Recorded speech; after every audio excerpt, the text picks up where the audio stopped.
We are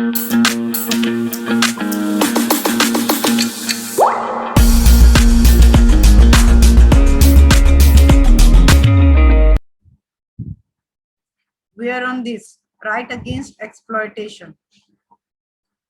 Article 23 to 24, right against exploitation comes under Article 23 to 24, which means TC. TC means take care. You can remember it in that way also. Now the question is, please be on time those who are joining late. T means trafficking, C means child labor. So Article 23, Article 24. Trafficking होता है तस्करी और we can say smuggling of child, man, women, किसी की भी, आप किसी की भी स्मगलिंग कर रहे हो, चाहे वो आप एक बच्चे की कर रहे हो, चाहे वो आप एक वुमेन की कर रहे हो, चाहे वो आप एक मैन की कर रहे हो। क्लियर? अगर किसी के साथ कुछ भी ऐसा होता है, किसी की स्मगलिंग होती है, तो वो इस आर्टिकल के अंडर अपने आप को प्रोटेक्ट कर सकता है। Next one, forced labour. Forced labour means हम जोर जबरदस्ती से किसी से भी जो है काम नहीं करवा सकते। Clear? We can not make someone forcefully work, we give protection against this. जोर जबरदस्ती से किसी भी बच्चे से किसी भी व्यक्ति से जो है हम काम नहीं करा सकते। Another point is low wages under this. दूसरी चीज, जैसा कि क्या होता है कि हम कम वेजेस पे जो है काम करवाते हैं, हम कम वेजेस जो है उसको दे देते हैं। फॉर एग्जांपल, एक पर्सन को जो है एक महीने के लिए 5000 में हायर करा, ठीक है, 5000 में हमने उस पर्सन को जो है कहा कि एक महीने बाद आपको सैलरी जो है 5000 दी जाएगी। अब 5000 सैलरी देने के बाद क्या होता है,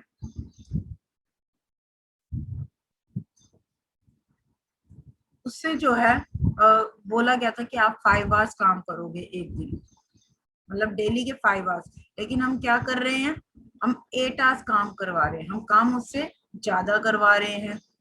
5 से हमने ऑटोमेटिकली 8 आवर्स कर दिया और पैसे हमने कितने दिए, 5000 ओनली। तो हम किसी से लो वेजेस पे भी काम नहीं करवा सकते। अंडर दिस आर्टिकल वो अपने आप को प्रोटेक्ट कर सकता है। नेक्स्ट हमारा आता है 24, that is related to C, child labor. Child labor in factories till 14 years of age is illegal. No one can force a child to work as a laborer. अब अगर 14 इयर्स तक कोई भी बच्चा फैक्ट्रीज में काम करता हुआ पाया गया तो वो इलीगल कंसीडर होगा। हम किसी भी बच्चे से जोर जबरदस्ती से काम नहीं करा सकते as a labourer. Clear? Next आता है हमारा राइट टू रिलीजन। बेटा चैट बॉक्स में नहीं लिखना है आपने Aniket Raj your name father's name.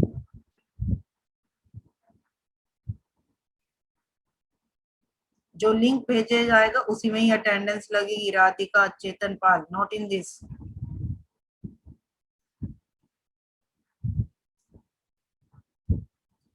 Next आता है right to religion, that comes under article 25 to 28 and the short trick is PMTI. Chat box में लिखे Priyanshu Kumar देवडाम। Right to religion that comes under article 25 to 28 and PMTI is the short trick. Article 25, 26, 27 or 28. P means profession, practice and propagation of any religion. Propagation होता है हमारा प्रचार करना, जैसे rallies वगैरह निकाली जाती हैं, that is known as propagation. यानी कि हम कोई भी रिलीजन को अडॉप्ट कर सकते हैं, किसी को भी हम ऑप्ट कर सकते हैं अपनी मर्जी से, उसे एज ए प्रोफेशन चूज कर सकते हैं, उसकी प्रैक्टिस कर सकते हैं और उसका प्रचार भी कर सकते हैं। नेक्स्ट आता है M, article 26।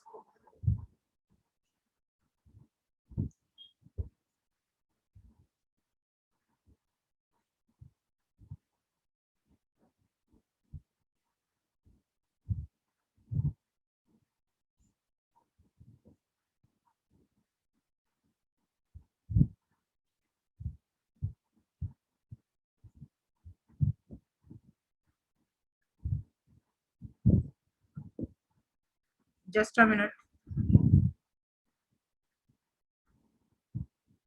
देविद Singh, Raja Rathore, Ansh, Aryan videos on कीजिए। Phalgun, Tanveer,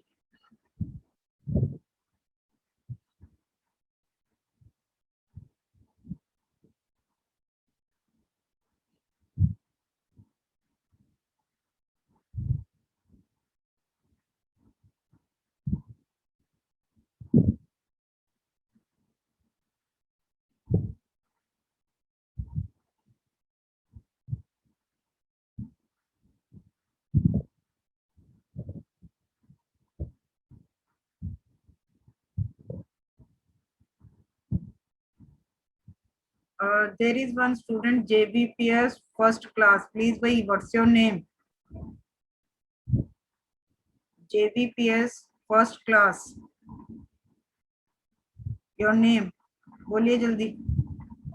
Ma'am, actually, yesterday my mother was taking class from laptop, so it was named like this only, and I forgot to rename myself. Now I will name myself.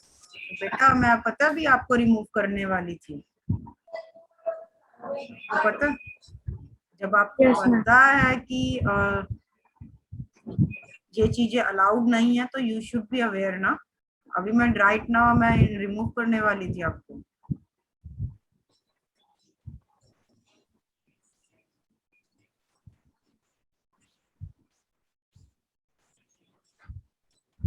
Ma'am have you send the link देवडांग? No no बेटा अभी नहीं भेजूंगी मैं। Attendance का link जो है आपको अभी नहीं मिलेगा, बहुत सिंपल है।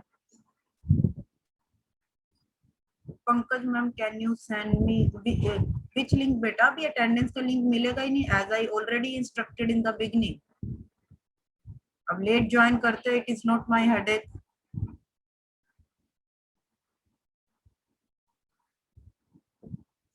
चेतन Pal ma'am please send link. बिल्कुल भी नहीं, लिंक तभी भेजा, अभी नहीं भेजा जाएगा। And please kindly do not disturb the class. Article 26 MM means manage religious affairs. You can acquire any property for charitable purpose. Now, for example, अगर किसी को मंदिर खोलना है या फिर किसी को गुरुद्वारा खोलना है, किसी को चर्च खोलना है, तो उस पर्पस के लिए हम जो है प्रॉपर्टी जो है ले सकते हैं। नेक्स्ट आता है आर्टिकल 27T टैक्सेस। अब जितनी भी हमारी स्पिरिचुअल ऑर्गेनाइजेशंस होती हैं उनसे जो है हम टैक्सेस जो है कलेक्ट नहीं करते हैं रिलीजियस प्लेसेस से। I. Article 28 I means institute. You have right to preach your own religion in institute, but you can't force them to adopt. अब जो है आप इंस्टीट्यूट खोल सकते हो, उस इंस्टीट्यूट में अपने रिलीजन के रिगार्डिंग नॉलेज भी दे सकते हो वहां पर पढ़ रहे बच्चों को, लेकिन आप वहां पर पढ़ रहे बच्चों को ये फोर्स नहीं कर सकते कि आप हमारे रिलीजन को एक्सेप्ट करें। Example Jain schools, Christian schools etcetera. अभी बेटा प्रिंसिपल मैम ऐड ऑन होंगे, उषा मैम ऐड ऑन होंगे, और वो सबसे पहले यही देखेंगे कि बच्चों की वीडियोस ऑफ है, और फिर आप मिनट में फिर सबकी वीडियोस ऑन हो जाएंगी। जब वो बीच में बोलेंगे ना कि ठीक है, देन इंस्टेंटली आपकी वीडियोस फिर ऑन हो जाती हैं। अभी मैं आप लोगों को बोल रही हूँ कि वीडियोस ऑन कर लो, अब आपसे वीडियो नहीं ऑन हो रही है, फिर आप लोग अपनी इंसल्ट पूरी क्लास में करवाते हो। नेम ले लेके बोला जाता है, फिर बोलो नेम लेंगे पर्टिकुलरली आप लोगों का। बेटर है कि खुद से ही आप अपनी वीडियोस ऑन कर लीजिए।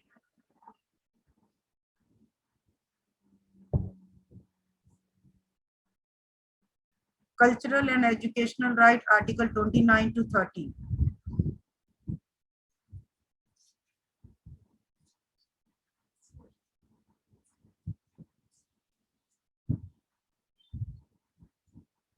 प्रियांशु मैम आई एम जो 9 AM ma'am please send link. क्यों भाई? Priyanshu Kumar when I already told कि अभी लिंक नहीं मिलेगा। आप लोग तो अभी अटेंडेंस लगा के क्लास छोड़ के जाओगे, अभी क्यों लिंक मैं भेजूं? मैं तो अभी नहीं भेजूंगी मैं लिंक। मतलब आप लोगों की लिंक का आप लोगों को इतना पड़ा हुआ है कि लिंक भेज दो, लिंक भेज दो, ये नहीं कि पढ़ाई कर लें।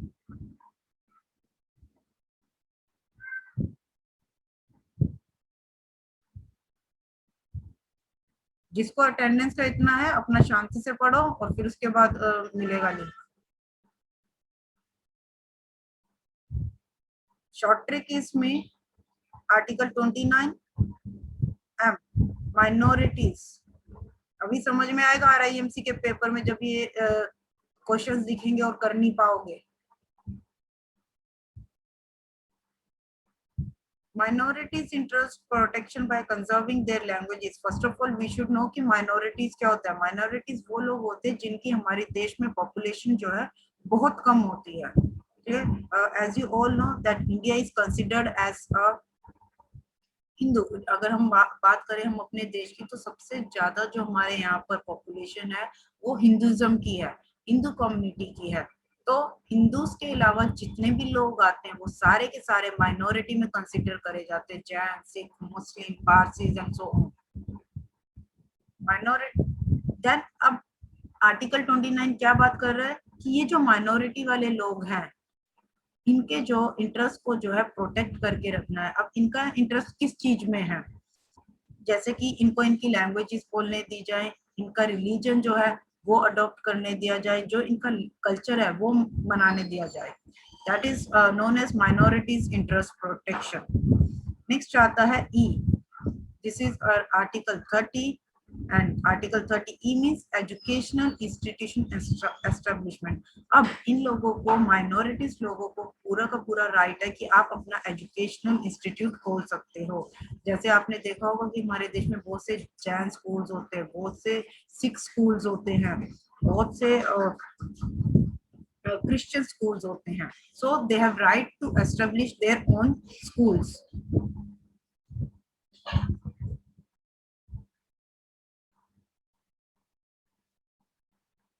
One more thing, Simon Gallows ma'am, at the last of class you send the link। बेटा it depends on me कि मैं कब भेजूंगी। और one more thing, एक बार मैंने लिंक भेज दिया ना, उस टाइम पे जितने भी बच्चे ऐड ऑन होंगे सिर्फ वो ही जो है अटेंडेंस लगा सकते हैं। अगर वो लिंक और चला गया चैट बॉक्स में और बच्चा कोई बाद में ज्वाइन हो रहा है और सोच रहा है कि मैं एंड में क्लास ज्वाइन करूंगा, तो वो बच्चा अटेंडेंस नहीं लगा सकता। पहले ही बता दूं, ये कल ऑलरेडी बच्चों के साथ हो चुका है कल ये चीज। So no need to be over smart कि मैम अच्छा एट द एंड अटेंडेंस लगाएंगे तो हम एट द एंड ज्वाइन कर लेंगे। नो, मैं किसी भी टाइम लिंक डाल सकती हूँ, इट डिपेंड्स ऑन मी। और उस टाइम पे जितने बच्चे कनेक्ट होंगे सिर्फ वही अटेंडेंस लगा सकते हैं। अगर कोई बच्चा लेट ज्वाइन कर रहा है या उससे पहले ज्वाइन करके पहले ही बाहर हो गया तो वो बच्चा अटेंडेंस नहीं लगाएगा, उसको लिंक ही नहीं दिखेगा।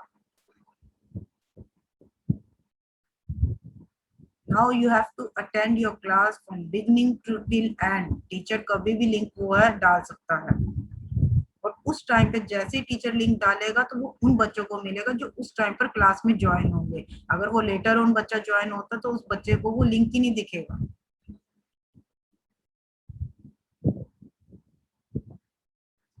Right to constitutional remedies. अभी तक आप लोगों ने अपनी मनमर्जी वोट करी है। Now you can't do. This fundamental right is called heart and soul of Indian Constitution by Dr. B.R. Ambedkar। इसको जो है हार्ट एंड सोल बोला जाता है इंडियन कॉन्स्टिट्यूशन का। किनके द्वारा? Doctor B.R. अम्बेडकर। ऐसा क्यों? क्योंकि ये जो पीछे हमने अभी जितने भी आर्टिकल्स पढ़े हैं, जितने भी राइट्स पढ़े हैं, वो किसी काम के नहीं है अगर हमारे पास ये राइट ना होता।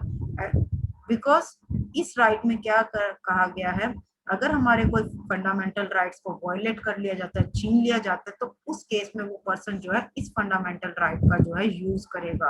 अब ये आर्टिकल 32 के अंडर है। Article 32 works in two way, दो तरीके से काम करता है, एक है इंडिविजुअल, दूसरा है supreme court. Individual to protect fundamental right one can go supreme court. अब फंडामेंटल राइट्स को प्रोटेक्ट करने के लिए वो कहाँ जाएगा? सुप्रीम कोर्ट में। बदले में सुप्रीम कोर्ट क्या करेगा? To protect fundamental rights 5 writs can issue. Writs होता है रेमेडी, हिंदी में बोले अगर हम तो सुधार। पूरा वीडियो देखने के लिए और लेटेस्ट एग्जाम अपडेट्स जानने के लिए डाउनलोड करें कैरियर डिफेंस स्कूल का एंड्रॉयड ऐप।